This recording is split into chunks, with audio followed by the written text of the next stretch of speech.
धुंधनी रात में ख्वाबों का नगर देखा हूँ। तेरी सूरत में मैं अपना ही सफर देखा हूँ।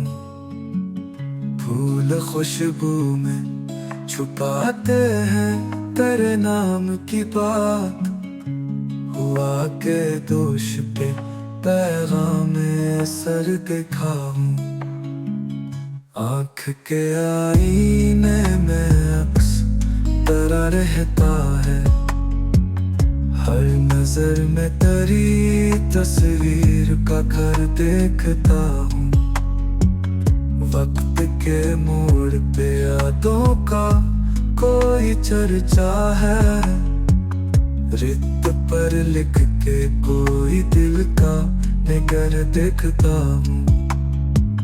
तेरे आने की सदा दिल में है जैसे वादा।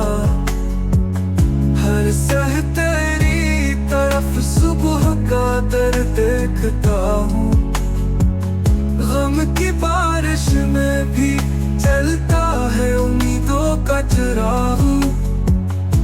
अंधेरों में भी मैं रोशनी का बसर देखता हूँ।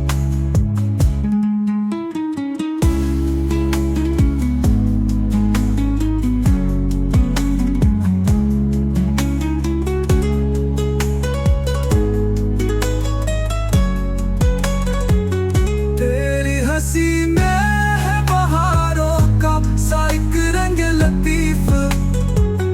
तेरी खामोशी में एक आलम दर्द देखता हूँ। ये फसाना ना रुकेगा तेरी यादों के बगैर। हर गजल में मैं तुझे बार बिकर देखता हूँ।